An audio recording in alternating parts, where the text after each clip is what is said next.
maybe shed some light on the issues that Ryan Crowley's having?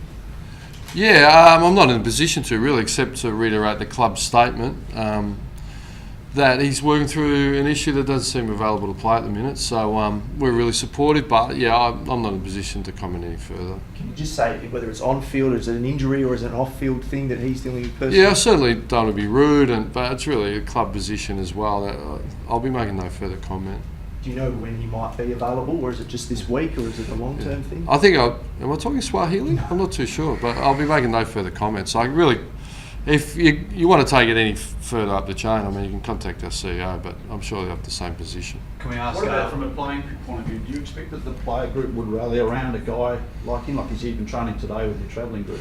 Yeah, no, he'll be training. Yeah, we're not too fussed. Players are pretty resilient. We're really supportive of each other, coaches, players, and as a football club. I mean, you wear the purple, you're part of our family, so to speak. But just with that, McFarlane, he won't play. He's got his minutes up. Our aim was not to take David Mundy and Matthew Pavlich, but Pav had a back for a couple of weeks, and then David Mundy had the birth of his child, but leading to that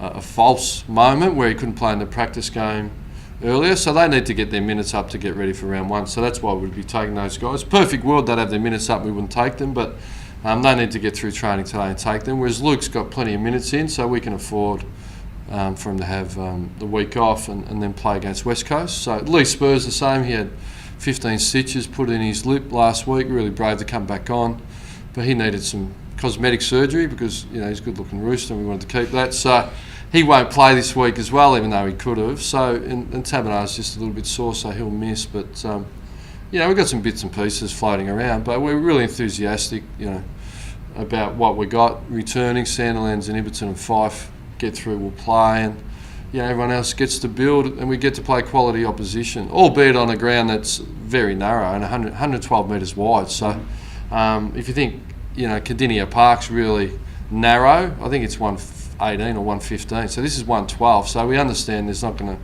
be much space, and it's not ideal for us. But we think playing quality, and we'll get some great weather and a good crowd. So yeah, we get to go away and travel together. Like, we know we're a high travel team, or high frequency, of travel. So we haven't done it together. So it's a good opportunity to practice that as well.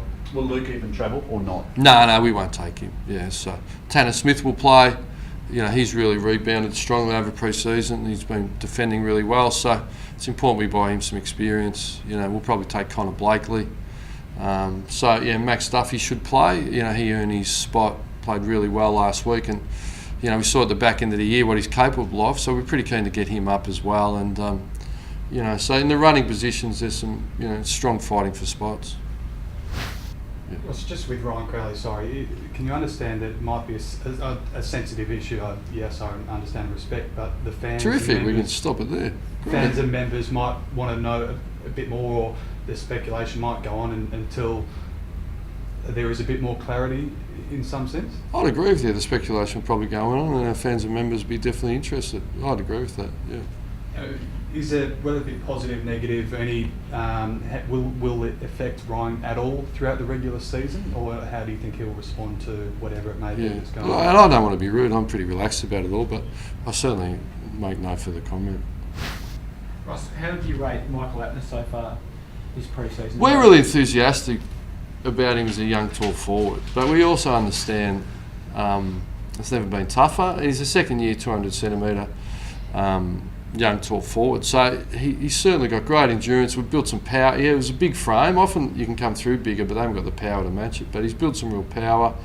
And at lesser levels, you're allowed to play to your strengths, which is launch. But AFL defenders body you up. So he's learning some tricks of the trade and working with Matthew Pavlich really closely. So hopefully he'll come on like Tabernar has in his third year. So Tabernar really come on late in his second year, and going in his third's going really well. So we'd expect the same progression. Even the really early picks like Boyd and Tom Hawkins, and their first years where everyone was questioning them. So those guys, unfortunately for coaches, take time. But we're thrilled with him really. The Chris Payne experiment, playing in defence. Yeah, well, I don't know if it's an experiment. What it is creating flexibility, because I think we're about risk management. So if you identify We're a little bit thin down back. James Frawley's playing at Hawthorn, so he's not here. So that would have helped, but it just puts some pressure on us when things go wrong to be able to go to something.